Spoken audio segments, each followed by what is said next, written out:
You see, sir, I think there is I want to discuss this.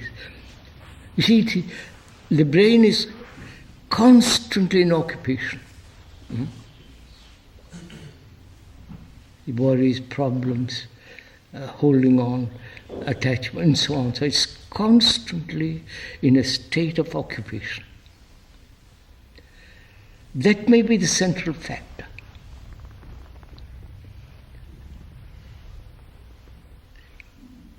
And if it is not in occupation, does it go sluggish?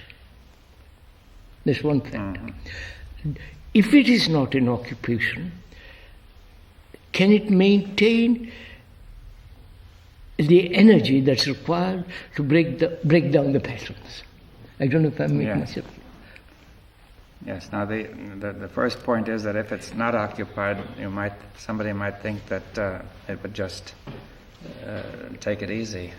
No, of course. Then it becomes lazy. Yes. I don't mean that. No, but if you mean not occupied but still active, of course, I mean that. Then we have to go into what is the nature of the activity. That's what I want to go into. Yeah. I mean, if this brain, which is so occupied with conflict, struggles, attachments, fears, pleasures, and all that,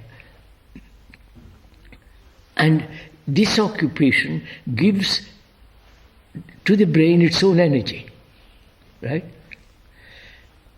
If it is not occupied, will it become lazy, drugged,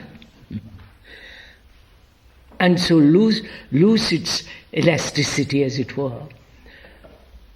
Or if it doesn't become lazy and so on, will that unoccupied state give to the brain the required energy to break? Yes, well, if you ask a question, you see, what makes you say that this will happen? You see that, when it says something about the brain, you see that we were discussing the other day that when the brain is kept busy with intellectual activity and thought, then it does not decay and shrink, you see. Yes, as long as it's thinking, moving, thinking living in a rational way, yes, then it remains strong. Yes, as long, that's what I want to get at too, which is, as long as it is functioning, moving, thinking rationally, it remains strong. If it starts irrational movement, then it breaks down. Yes. Also, if it gets caught in a routine, it begins to die. So that was so true. That's it. That is, if the brain is caught in a routine, either the meditation routine or the routine of the priest, or the daily life of the farmer. The farmer, and so on, so on, so on. It must gradually become dull. Well, not only that, but it seems to shrink physically. Shrink physically, right. Perhaps some of the From cells what die, we were right? discussing the other day. Yes, shrink physically. Now, and the opposite to that is this eternal occupation with business, as a lawyer, as a doctor, as a scientist, thinking. Yes. And we think that also, that prevents shrinking. Well, it does, well, at least it seems, the experience seems to show it does, the measurements they make. Yes, it does too. Yes. That's it. Excuse the word farmer. Whatever it is, also the routine clerical worker. See, anybody who does a routine job, which... Anybody. Yes, his brain starts to shrink after a certain age. Yeah.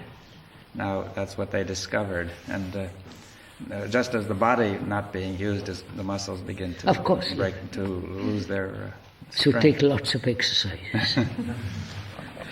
Well, so they say exercise the body and exercise the brain, right? Yes, exactly. Yes. Now,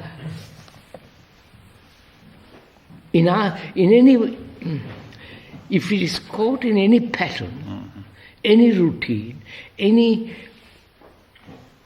directive too, right? It must shrink. Yeah, it's not clear why could we go into what makes it shrink? You see? That's very simple. because it's repetition. Yeah.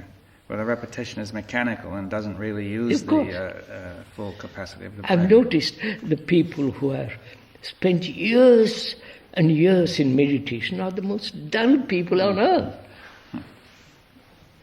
And also those lawyers and professors and all the rest of them, you can see them. There's ample evidence for all that. Then, the only thing that article seems to say is that rational thinking postpones senility. Yes. But rational thinking itself becomes a pattern at some time. Well, it might. I mean, they didn't carry it that far, you see, but that rational thinking pursued in a narrow area might become part of the pattern too, right?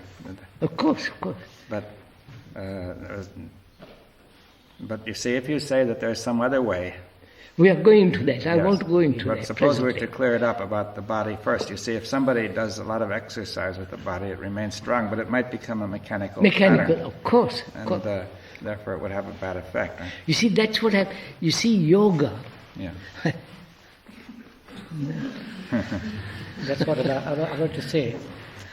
What about the various, if I may use the word, religious instruments, the traditional religious instrument, yoga, tantra, kundalini, etc., etc. No, I know. Do they? Oh, they must shrink.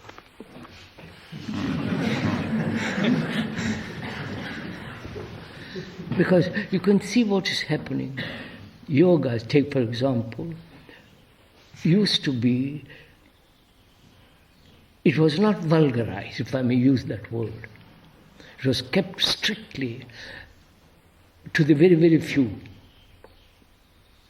who were not concerned about Kundalini and all that kind of stuff, who were concerned leading a moral, ethical, so-called spiritual life, without exercise, ordinary exercise, but not this fantastic gymnastics. You see, I want to get at the root of this. Well, I think there's something related to this it seems to me that before man organized organized societies, he was living close to nature, and it was not possible to live in a routine. No, it was not. But it was insecure, completely insecure. Yeah. Now, So are we saying, that's what I want to get at, Yeah. are we saying the brain